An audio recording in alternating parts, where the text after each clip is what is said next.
오늘 예배에 참여하신 우리 사랑하는 성도님들 주님의 이름으로 환영합니다.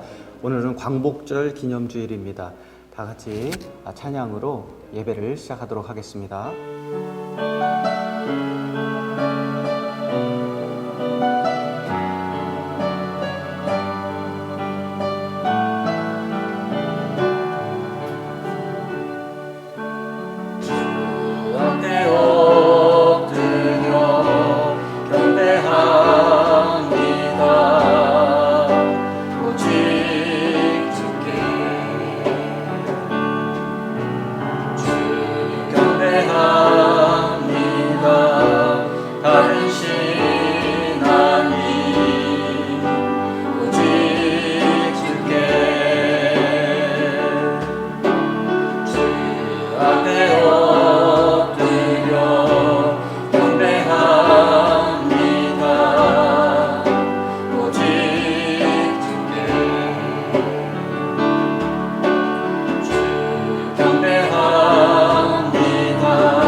다른 시간이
안개 속에서 주님을 보내 아무도 없을 것 같던 그곳에서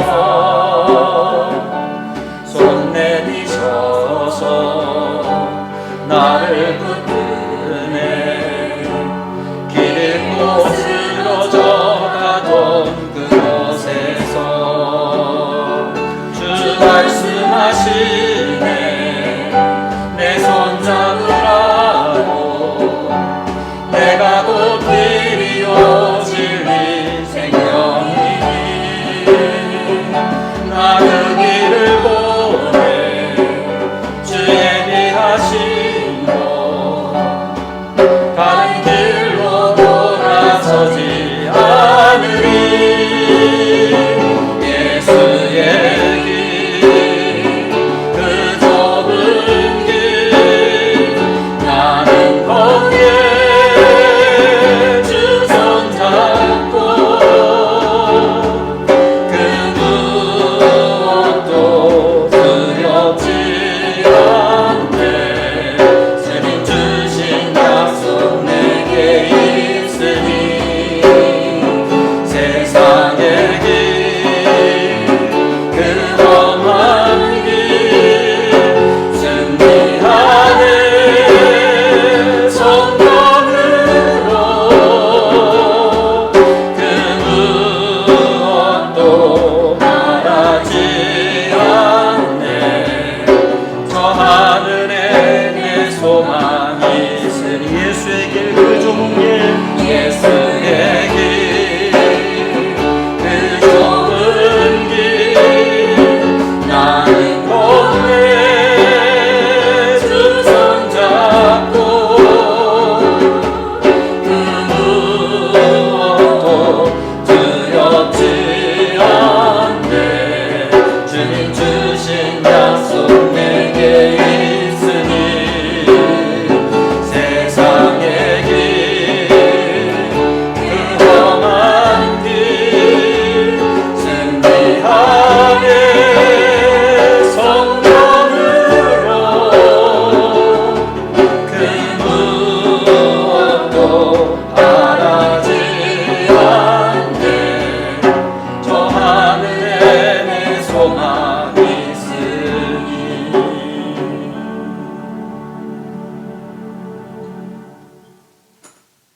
우리 다 같이 일어나셔서 왕이신 나의 하나님 찬양하시겠습니다.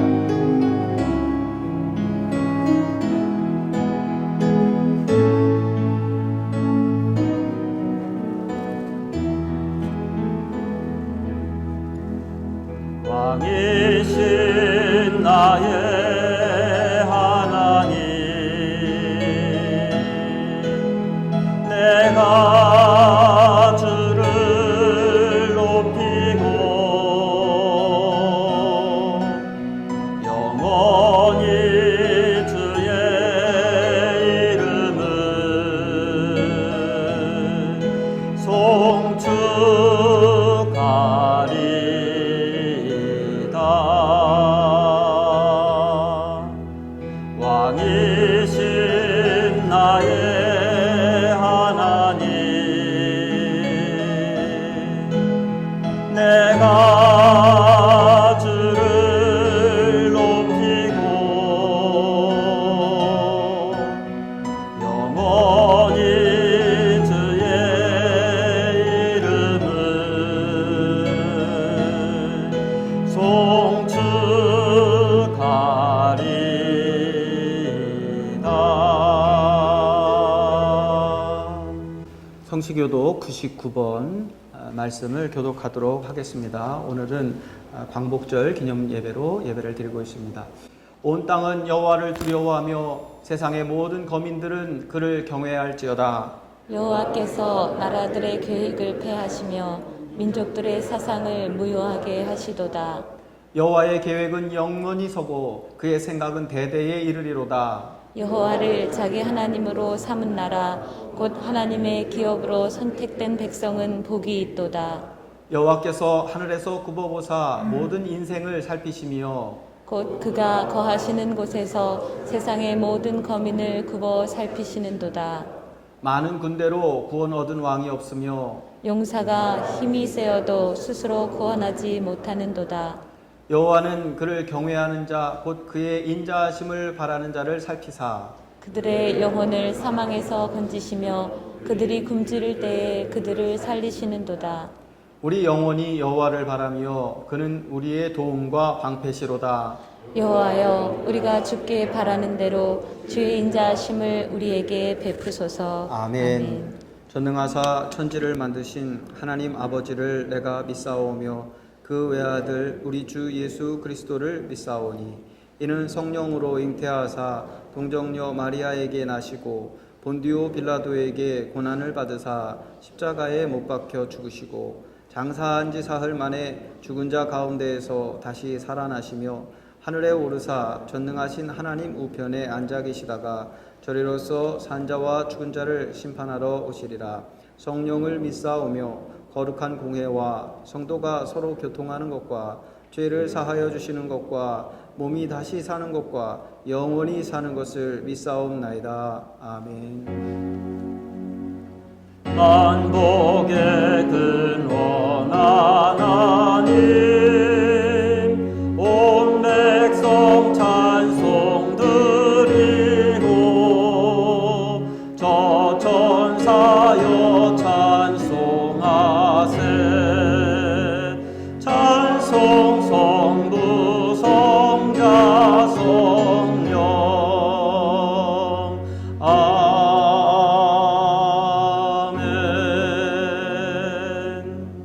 자리에 앉아주시기 바랍니다. 이 시간 우리를 대표해서 한범성 장로님께서 기도해 주시겠습니다. 사랑과 은혜가 풍성하신 하나님 아버지,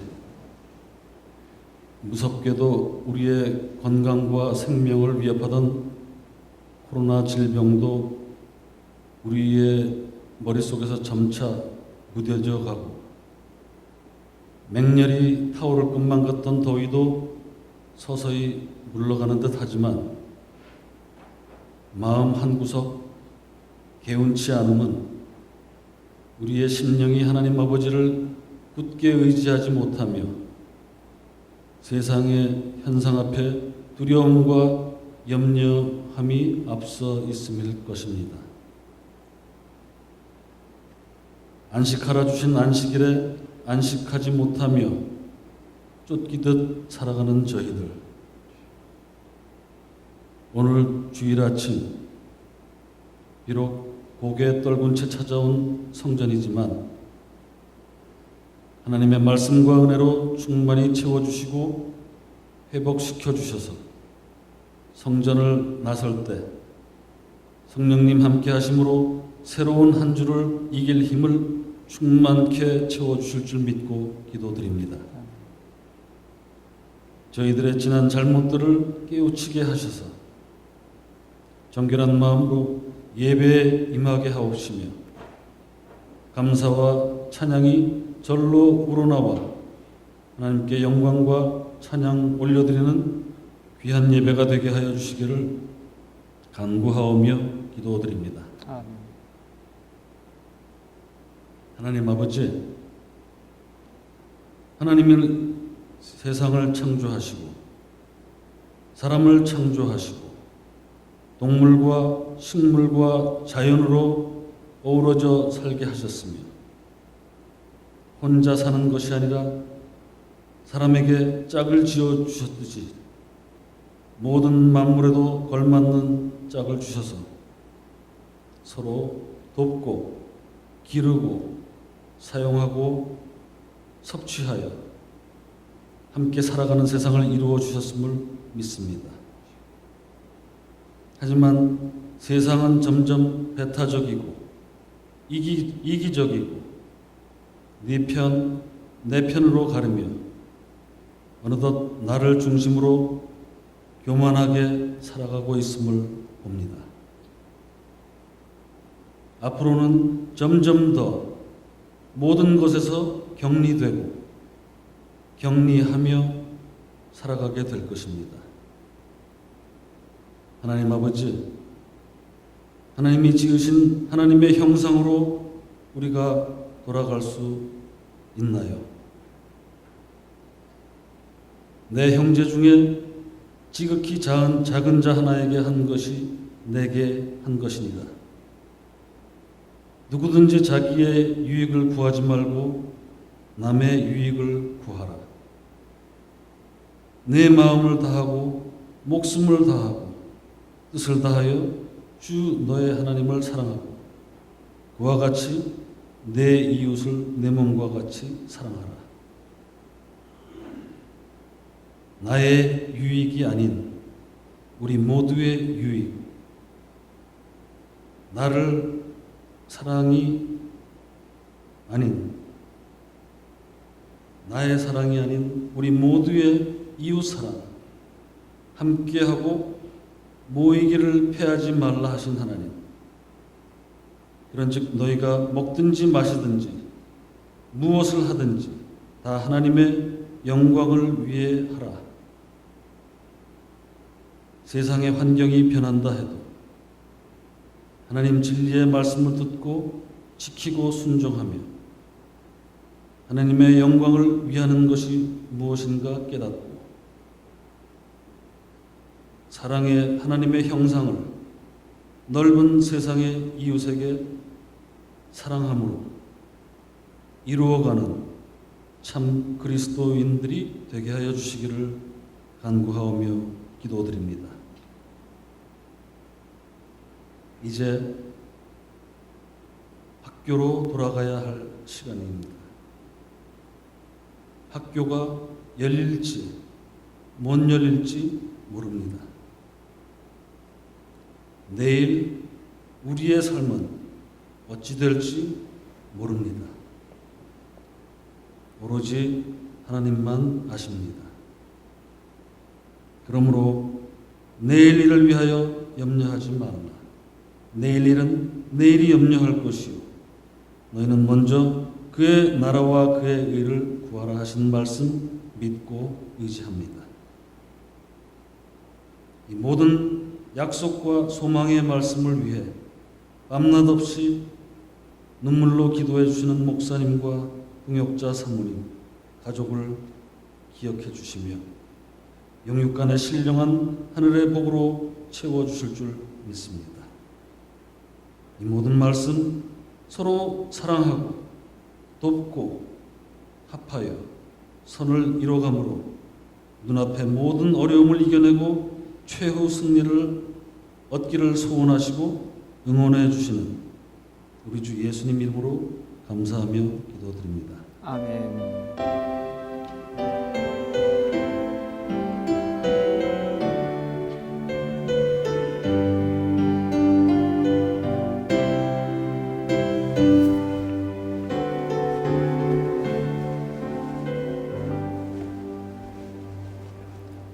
하늘에 계신 우리 아버지여, 이름이 거룩히 여김을 받으시오며 나라의 임하옵시며 뜻이 하늘에서 이룬 것 같이 땅에서도 이루어지이다. 오늘날 우리에게 일용할 양식을 주옵시고 우리가 우리에게 죄 지은 자를 사하여 준 것 같이 우리의 죄를 사하여 주옵시고 우리를 시험에 들게 하지 마옵시고 다만 악에서 구하옵소서. 대개 나라와 권세와 영광이 아버지께 영원히 있사옵나이다. 아멘.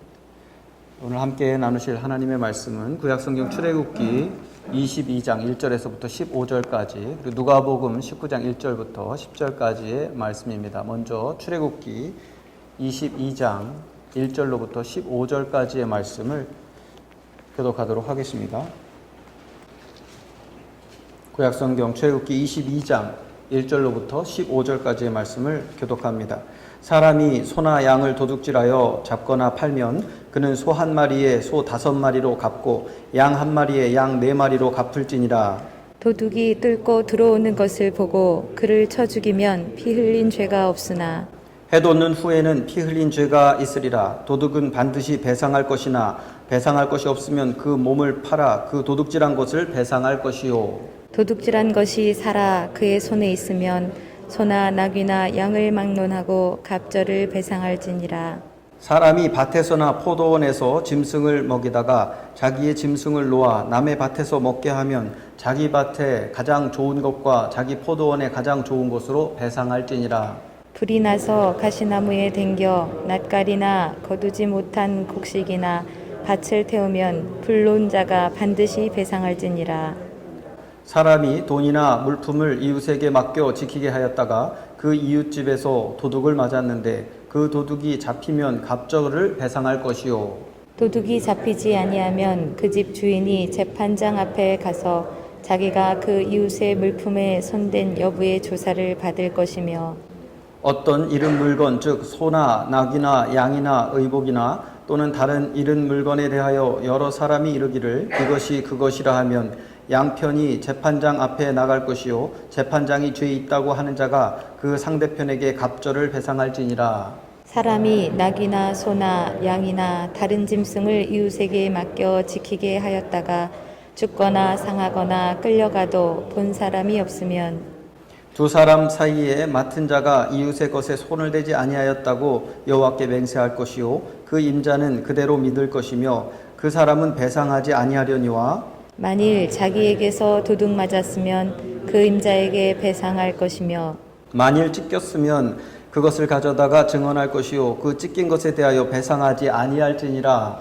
만일 이웃에게 빌려온 것이 그 임자가 함께 있지 아니할 때에 상하거나 죽으면 반드시 배상하려니와 그 임자가 그것과 함께 있었으면 배상하지 아니할지니라. 만일 새낸 것이 새로 족하니라. 아멘.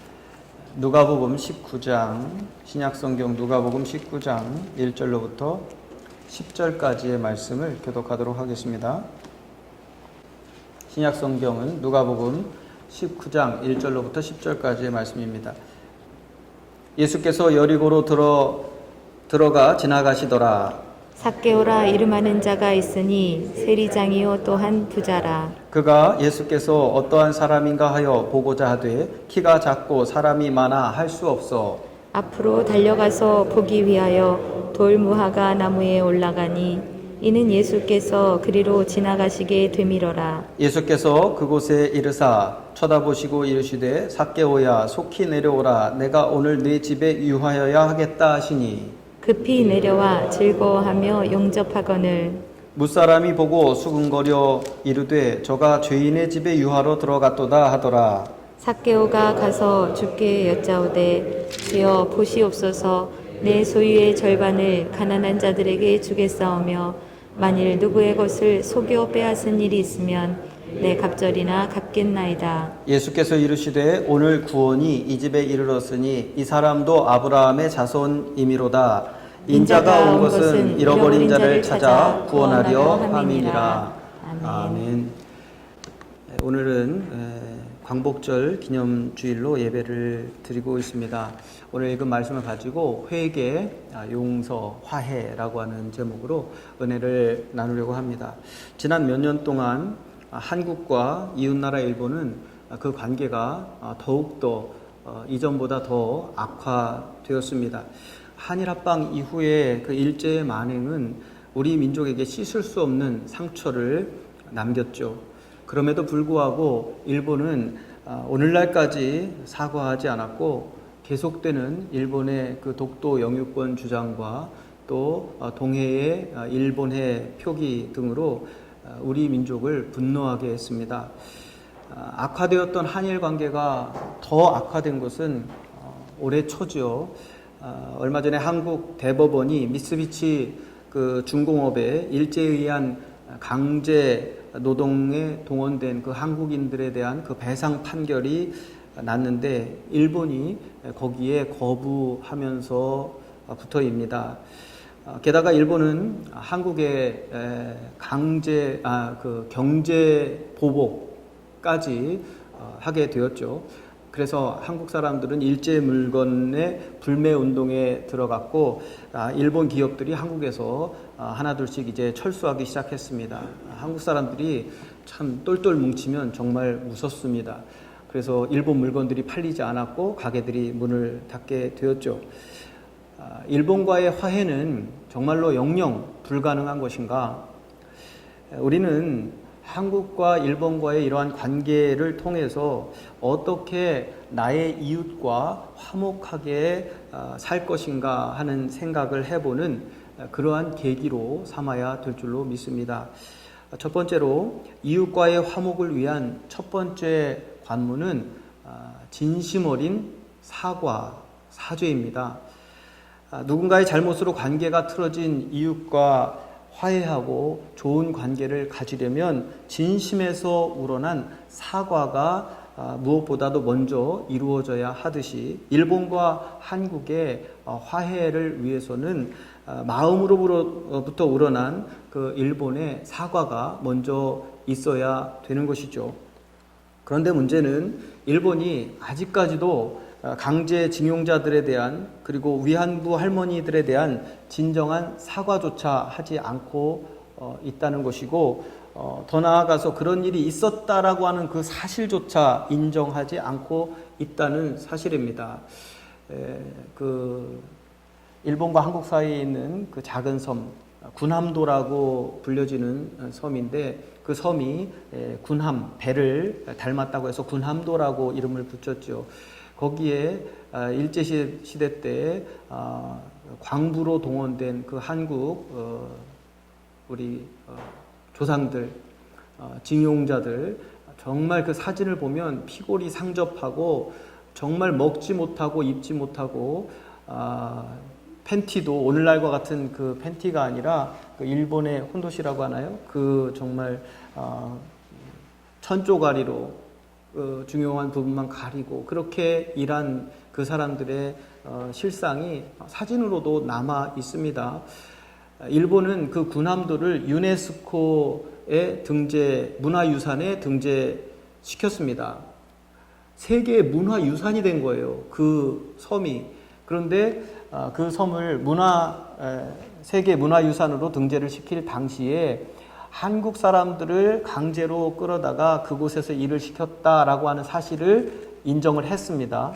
인정을 하고 그들에게 사죄하는 의미에서 역사 박물관을 만들고 이것을 홍보하겠다라는 조건을 달고서 유네스코가 그것을 받아들여서 세계 문화유산으로 등재가 되었습니다. 그런데 등재된 이후에 일본은 오히려 자기들이 한국 사람들을 강제로 끌어다가 일을 시켰다라고 하는 사실을 역으로 그렇게 하지 않았다는 식으로 그렇게 박물관에서 영상을 틀고 하면서 거짓말을 했기 때문에 한국에서는 어필을 했고 그래서 유네스코에서 이것을 아마 심사하고 있는 것으로 제가 알고 있습니다. 참 분통이 터지는 일이 아닐 수 없죠. 사과를 하고 배상을 해야 마땅함에도 불구하고 있었던 일조차도 없었다고 하고 또 정말 정신대 할머니들 지금도 많이 돌아가시고 몇 분 남지 않은 그 할머니들이 가장 원하는 것은 사과임에도 불구하고, 진정어린 사과임에도 불구하고 사과하지 않고 그런 일이 있지 않았다고 얘기하는 그러한 일본 정부를 보면서 너무나도 우리가 마음 아파하고 있습니다. 요즘 한국에서 또다시 친일파 논쟁이 불붙었습니다. 일제시대에 친일한 사람들의 묘를 옮겨야 된다라고 하는 또 법안을 발의하겠다 하는 이야기를 하죠. 그런데 그 묘를 옮기는 것으로는 문제가 해결되지 않죠. 그것만으로 문제가 해결되겠습니까? 하지만 여러분, 이미 죽은 사람들은 어쩔 수 없어요. 어쩔 수 없지만 그렇지 않은 사람들, 살아있는 사람들은 사실 지금이라도 진심 어린 사과를 해야 맞는 것이죠. 그냥 없었던 일로 치고 지나가서는 안 된다 하는 것입니다. 또 5.18 광주 사태, 선교사들도 당시에 광주에 있었고 헬기 사격이 있었다고 증언을 했습니다. 목회자들이 그렇게 증언을 했다면 거짓말은 아니겠죠. 그런데 그런 사실조차도 인정하지 않고 자기가 책임져야 되는 일을 책임지지 않고 마땅히 국민들에게 고개 숙여서 사죄를 해야 마땅한 그러한 역사적인 증거가 있음에도 불구하고 사죄하지 않고 있다는 것, 그런 것이 참으로 안타까운 것입니다. 사과하지 못하고 죽은 사람들은 용서의 기회를 놓치고 만 것이죠. 그러나 지금이라도 살아있는 사람들은 자기들의 잘못을 인정하고 사죄해야 마땅한 것입니다. 그것이 모든 얽힌 실타래를 푸는 화해와 화합으로 나아가는 첫 번째 단추이기 때문입니다. 전에 내가 잘못된 일을 했을 때에 그것을 사죄하지 않고 그 다음에 내가 어떤 큰 공을 세웠다라고 하는 그런 경우들이 있는데, 여러분, 내가 아무리 큰 공을 지금 세웠어도 과거의 죄를 사죄하지 않는다면 현재의 공으로 과거의 죄를 덮을 수는 없는 것입니다. 사죄할 것은 사죄를 해야 되는 것이고, 그리고 공은 공대로 인정을 받아야 되는 것이죠. 그래서 뉴스에서 그런 말을 하죠. 공으로 과오를 덮을 수 없다라는 그러한 이야기도 하곤 합니다. 이와 같이 이웃과 화목하기 위해서는 첫 번째로 사과를 해야 된다. 진심 어린 사죄를 해야 된다 하는 것을 우리는 역사를 통해서 배워야 될 것입니다.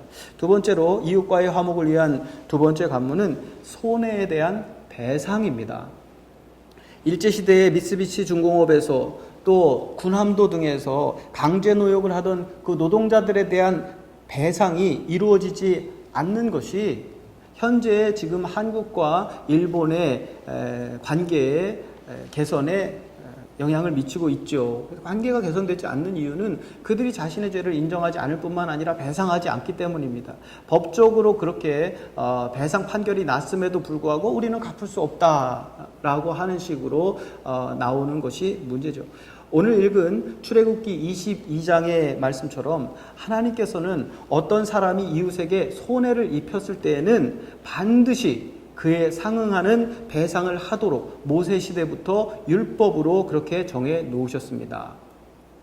상대방에게 물질적 손해를 입혔거나 정신적 아니면 신체적 손해를 입혔으면 반드시 배상하라 라고 하는 것이 하나님의 법입니다.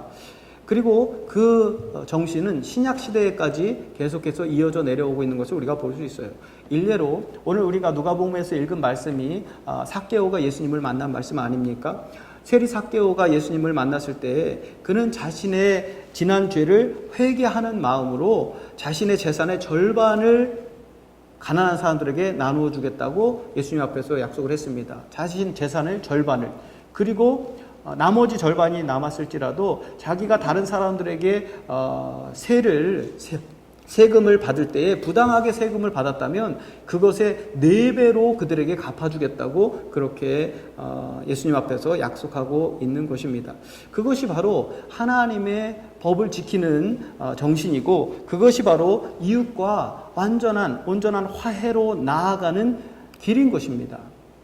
다른 사람에게 피해를 입혔다면 그러면 그들에게 배상을 해야만이 그래야 화목한 길로 나아갈 수 있다는 것이죠. 그냥 말로만 해서는 안 된다고 하는 것입니다.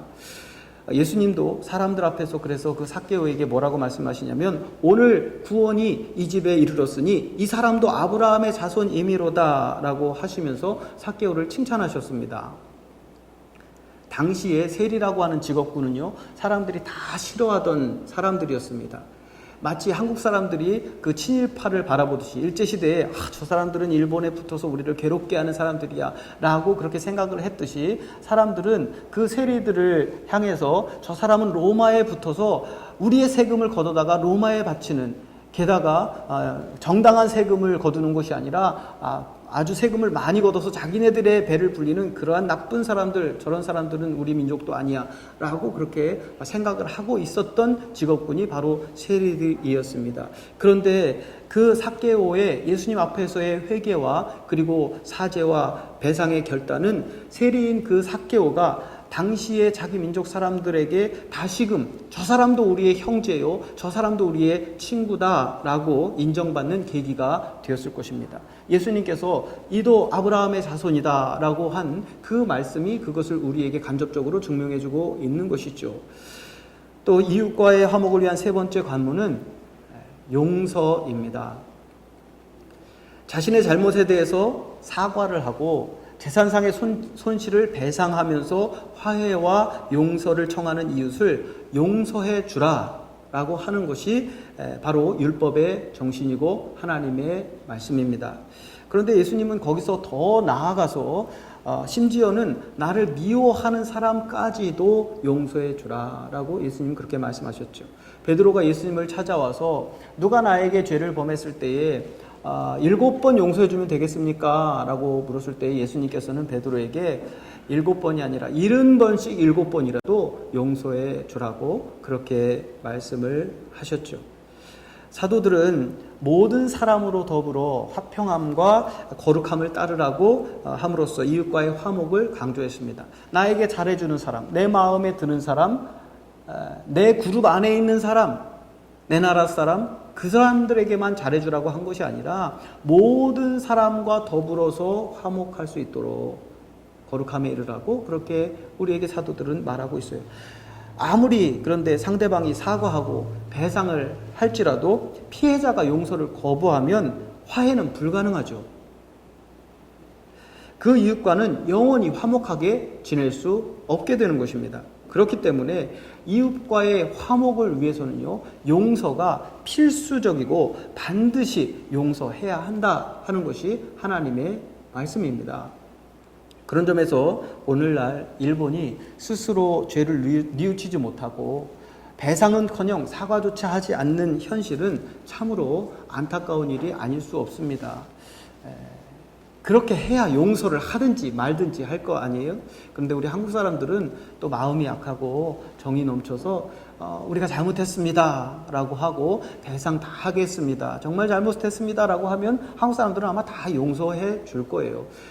그렇게 한 것이 사실은 독일이죠. 독일은 2차 세계대전 당시에 많은 나라와 민족들을 공격하고 피해를 입혔습니다. 특별히 또 유대인들을 홀로코스트라고 하는 그러한 역사적인 비극이 그들에게 있었는데 그 유대인들에게도 무릎 꿇어 사죄하고 지금도 총리가 되면 총리들이 그들의 그 기념비에 나가서 무릎 꿇고 헌화하고 정말 우리가 잘못했습니다, 지난 일임에도 불구하고 독일은 또 그에 합당한 배상을 계속해서 하고 있고, 그리고 전범들에 대한 아무리 할아버지라고 할지라도 그 사람이 전범이라고 하면 처벌하는 그러한 노력들을 계속해서 하고 있는 것이죠. 그렇기 때문에 유대인들이 그들을 용서할 수 있었던 것이고 과거의 일을 잊고 지금 함께 지낼 수 있게 된 것입니다.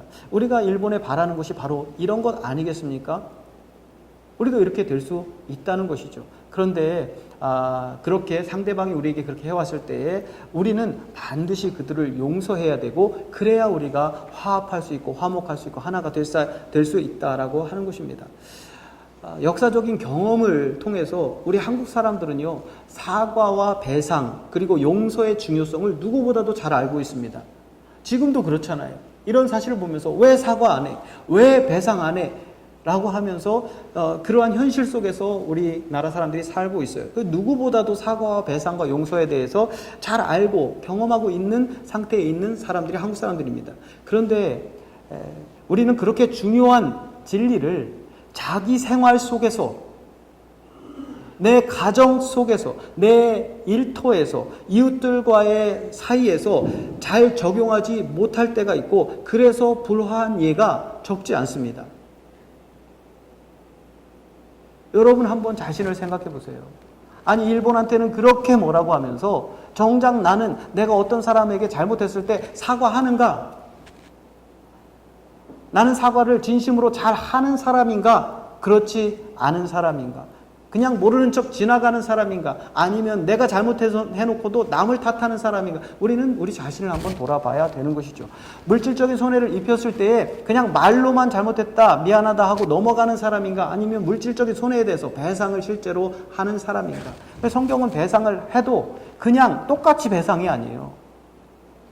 적어도 2배 배상인 것을 여러분 볼 수 있어요. 출애굽기 22장 읽었지만 다 2배씩 갚아주라고 그렇게 말씀하고 있지 않습니까? 그래야 위로가 되기 때문이에요. 그런데 여러분, 우리가 일본에게만 그렇게 하라고 그럴 것이 아니라 나도 그렇게 살아야 된다는 겁니다. 로마서 3장 25절에서 사도 바울은 말합니다.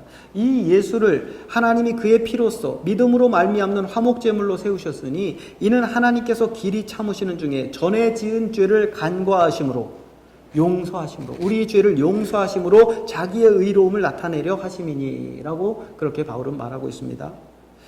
예수님께서 이 땅에 오신 목적은 화목제물로서 우리 하나님과 우리 사이에 중보가 되심으로 말미암아 우리로 하여금 하나님과 화목하게 하심이라고 그렇게 말하고 있습니다. 예수님께서 우리의 빚을 갚아주셨어요. 십자가의 피로 대속하셨어요. 그로 말미암아 하나님과 우리 사이에 막힌 담을 허시고 하나님과 우리 사이를 화목하게 만드셨다라고 말하고 있는 것입니다. 그냥 화목이 될 수 없다는 거예요. 배상을 해야 되는 거예요. 구속을 해야 되는 겁니다. 예수님의 십자가의 피가 있어야 화목이 이루어지는 것입니다. 그러므로 화목은 예수 그리스도를 본받아 살아야 되는 우리 그리스도인들의 사명이라고 하는 사실을 깨닫는 여러분이 되시기를 주님의 이름으로 축원합니다. 화목하게 하는 것은 우리의 사명이에요. 왜냐하면 우리는 예수님을 본받아야 되기 때문에. 그래서 고린도후서 5장 18절과 19절에서는 모든 것이 하나님께로 났으며 그가 그리스도로 말미암아 우리를 자기와 화목하게 하시고 또 우리에게 화목하게 하는 직분을 주셨으니 곧 하나님께서 그리스도 안에 계시사 세상을 자기와 화목하게 하시며 그들의 죄를 그들에게 돌리지 아니하시고 화목하게 하는 말씀을 우리에게 부탁하셨느니라 라고 말하고 있습니다. 예수님이 우리에게 부탁하셨어요. 화목하게 하라고, 화목하게 하는 말씀을 전하라고 부탁하신 거예요. 로마서 2장 18절에서는 할 수 있거든 너희로서는 모든 사람과 더불어 화목하라 라고 했고, 데살로니가전서 5장 13절에서는 사랑 안에서 가장 귀히 여기며 너희끼리 화목하라 라고 말했고, 히브리서 12장 14절에서는 모든 사람과 더불어 화평함과 거룩함을 따르라. 그리고 그 뒤에 뭐라고 말했냐면 이것이 없이는 아무도 주를 보지 못하리라 라고 그렇게 사도 바울은 말하고 있습니다. 여러분, 화목함이 없이는 주를 볼 수 없대요. 이 땅에서 우리가 화목하게 하는 사명을 감당하고 이웃과 화목해야, 우리 가정 안에서 화목해야, 그래야 하나님의 얼굴을 볼 수 있다고 그렇게 말하고 있는 것입니다.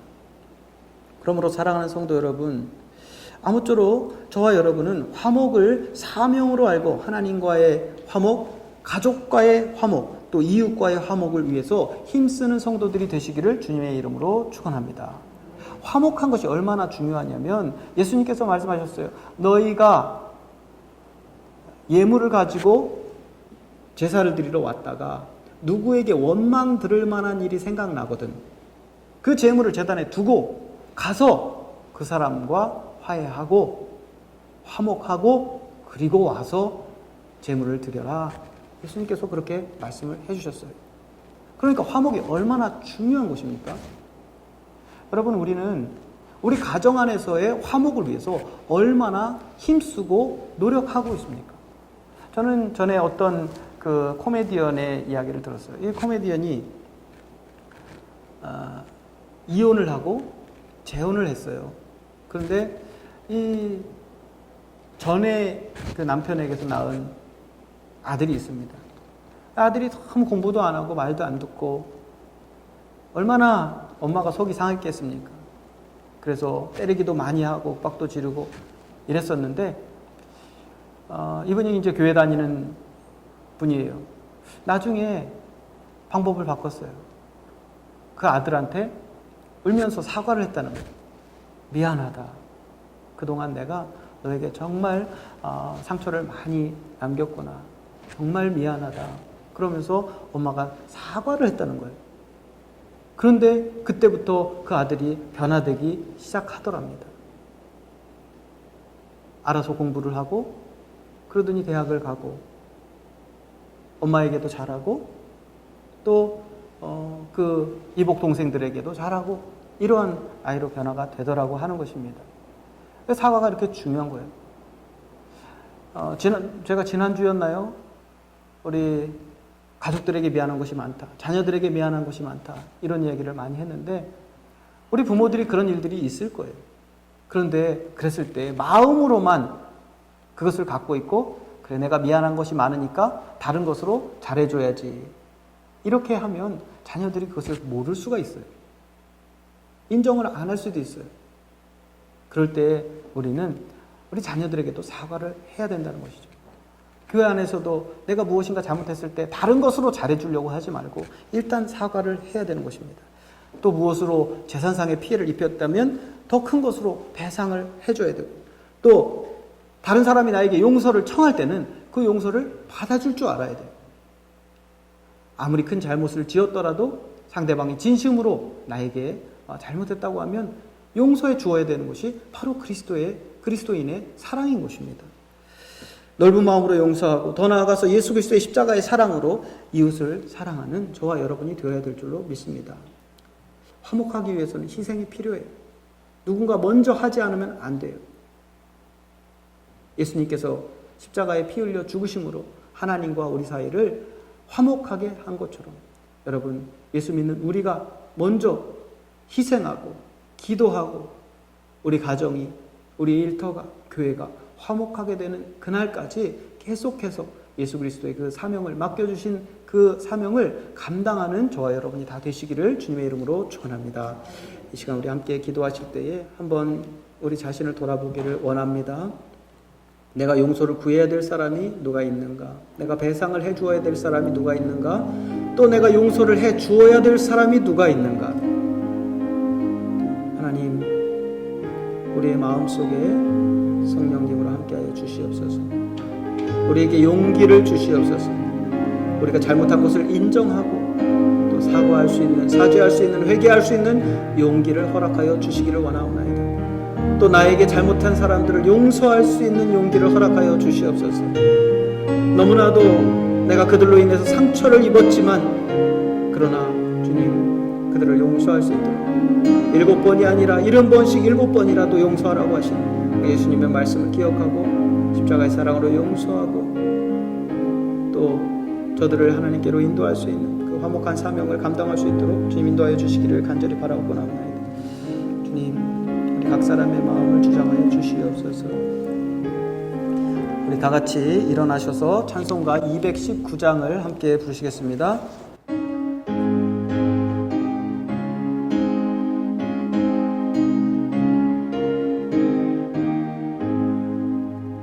주 하나님의 사랑은 한없이 넓으사 온 세상 모든 백성을 그 자녀 삼았네.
자리에 앉아주시기 바랍니다. 이 시간 예물을 봉헌하는데 담임 목사 가정에서 봉헌송을 준비했습니다.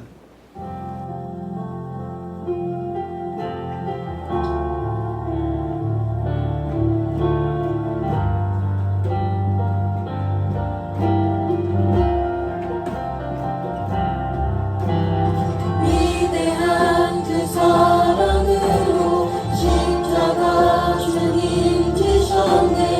세상 속에 빛 되었네.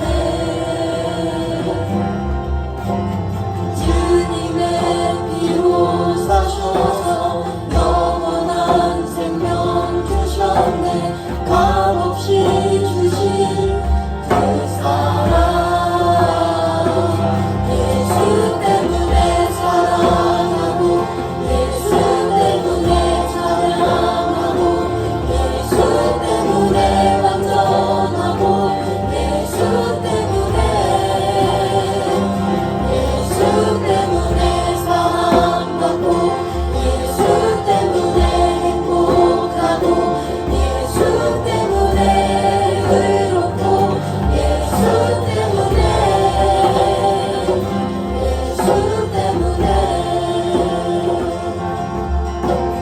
더러워진 많은 죄를 그 피로 대속하셨네. 오늘도 승리 주셨네.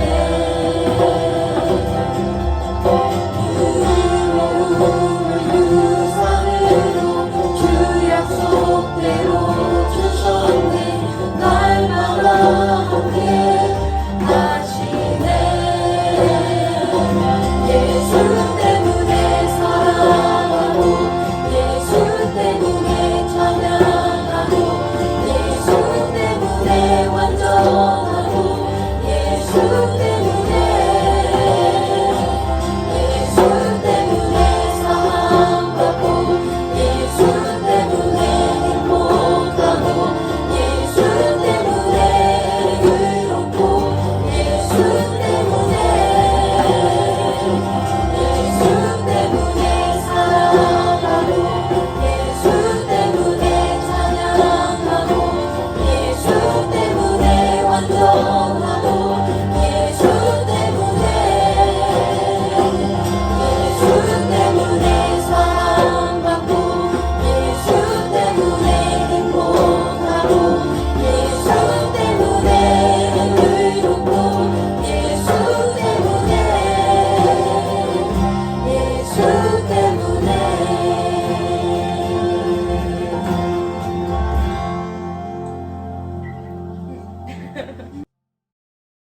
네, 감사합니다. 우리 기도하겠습니다. 하나님 아버지, 오늘도 주님 앞에 예배드리고 또 귀한 예물을 드립니다. 예물 바친 모든 손길들을 주님 축복하여 주시옵시고 하나님 아버지 모든 면에 어려움 없게 하여 주시기를 원하옵나이다. 주님, 이 시간에 육체적으로 연약한 우리 성도들을 주님의 치유의 손으로 치유하여 주셔서 모든 질병 가운데서 구원하여 주시옵시고 또 연약한 육신을 강건케 하여 주시기를 원하옵나이다. 주님, 마음의 상처와 또 여러 가지 염려, 근심, 부정적인 감정으로 인하여서 어려워하고 있는 잠 못 이루는 우리 성도들을 기억하여 주셔서 그 마음 가운데 주님이 주시는 평화와 기쁨을 회복시켜 주시옵시고 또한 감사가 회복될 수 있도록 주님께서 함께하여 주시며 위로하여 주시고 동행하여 주시기를 원하옵나이다. 하나님 아버지, 영적으로 또 어려움을 겪고 있는 우리 성도들이 있을 수 있습니다. 주님, 우리의 영을 새롭게 하여 주시옵시고 보다 강건케 하여 주시옵시고 고난을 통하여서 정금과 같이 나오는 성도들 될 수 있도록 인도하여 주시옵소서. 성도들의 가정을 붙잡아 주시옵소서. 코로나19로 인하여서 가족들과 많은 시간을 가정에서 보내면서 전에 알지 못했던 여러 가지 서로의 사정과 또 서로의 모습들을 보게 됩니다. 좀 더욱 가까워질 수 있는 기간이 될 수 있게 해주시고 더욱더 이해하며 사랑하며 정말 가족으로서 그렇게 서로를 보듬어 안을 수 있는 또 서로를 위해서 기도하며 더욱더 나아지는 기회가 될 수 있도록 주님, 우리 성도들의 가정을 지켜주시옵소서. 성도들의 기업을 축복하여 주시옵소서. 하나님 아버지 어려운 가운데에서도 하나님 부족함이 없게 하여 주시옵소서. 넉넉하지는 않을지라도 늘 부족함이 없게 채워 주시옵시고 또 어려운 시기를 잘 견뎌낼 수 있도록 주님 그 기업을 또한 축복하여 주시기를 간절히 바라고 나옵나이다. 우리 자녀들을 축복하여 주시옵소서. 이제 학교로 돌아가는 자녀들 위에도 주님 함께하여 주시옵소서. 주님 사랑하는 마음으로 귀한 예물을 드렸습니다. 그 예물의 크기와 관계없이 주님께서는 우리의 속사람을 보시고 우리의 중심을 보시는 줄로 믿습니다. 그리고 주님께서는 반드시 모든 것을 갚아주시는 하나님이심을 믿습니다. 천국의 보화를 쌓은 주님의 백성들을 축복하여 주실 줄로 믿사오며 모든 말씀 예수 그리스도의 이름으로 기도드렸사옵나이다. 아멘. 네, 광고 드리겠습니다. 제가 지난 며칠 전에 이제 우리 선교사님들 사정을 여러분에게 전해드리고 함께 기도해달라고 부탁을 드렸습니다. 코로나 19으로 인해서 우리 한정민 선교사님께서 지금 이 상황 가운데 열병이 나셔서 그 열이 떨어지지 않는다고 우리 김성은 선교사님께서 저에게 카톡을 보내주셨는데 열심히 기도했습니다. 네, 다행히 어제 제가 또 연락 드린 바로는 그 열은 떨어지셨다고 합니다. 다행히 그 열은 떨어져서 코로나 19는 아닌 것 같다고 아마 또 댕기열인 것 같다고 그렇게 말씀을 하세요. 근데 열은 떨어졌지만 여전히 그 통증으로 심한 통증을 경험하고 계십니다. 우리가 지난번에 그 인도 선교사님 오셨을 때 댕기열 걸렸을 때 어떤 증상이 있는지 우리가 다 들었죠. 이 백혈구의 그 혈소판이 감소하는 그러한 그 증상이 있고 그래서 굉장히 바늘로 온몸을 찌르는 것처럼 아프다고 그렇게 말씀을 유동윤 선교사님이 해주셨었는데 지금 아프리카나 이런 데서는요 댕기열 이 있는 지방에서는 댕기열이 사망률 1위일 정도로 그렇게 댕기열이 무서운 병입니다. 그러므로 여러분 그 선교사님들을 위해서 기도해 주시기를 바라고 단지 이런 그 질병에 노출되어 있는 것뿐만이 아니라 지금 헤이티에서는 그러한 그 코로나 19이 가난한 지역이기 때문에 더욱더 이게 전파가 빠르고 또 더 치명적이고 그렇게 한 상황 가운데 있다고 우리가 그 선교 편지를 통해서 읽었습니다. 여러분 많이 기도해 주시고 또 개인적으로 많이 후원해 주시면 감사하겠습니다. 선교 헌금을 통해서 또 우리가 도울 길을 마련해 보도록 하겠습니다. 멕시코 선교지를 위해서도 여러분 계속해서 기도해 주시기를 바라고 또 몽골을 위해서도 계속해서 기도해 주시기를 부탁드리겠습니다. 우리 교인들 소식을 전해 드릴 텐데요. 우리 최재국 성도님 또 김경희 집사님 댁의 차녀 최정윤 양이 7월 31일에 혼인 예식을 했다고 합니다. 여러분 우리가 함께 축하해 주기를 바랍니다. 우리 가정에 정말 하나님의 사랑과 은혜가 충만하기를 기도합니다. 또 박갑순 장로님, 김경숙 권사님 댁에 장남인 박대철 군 셋째 아이를 8월 6일에 출산했습니다. 여러분 좀 벌써 시간이 좀 지났지만 이 가정을 축하해 주시기를 바랍니다. 광복절을 맞은 우리 한국과 한국교회의 영적 각성과 부흥을 위해서 기도해 주시기 바랍니다. 참 한국의 교회 사정을 들으면 정말 마음이 아픕니다. 그 삐뚤어진 그 보수 교회의 그런 모습들을 보게 됩니다.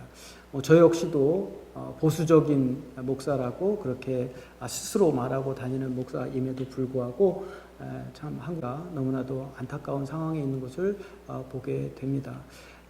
무엇보다도 안타까운 것은 세상의 지탄을 받고 있다는 사실이죠.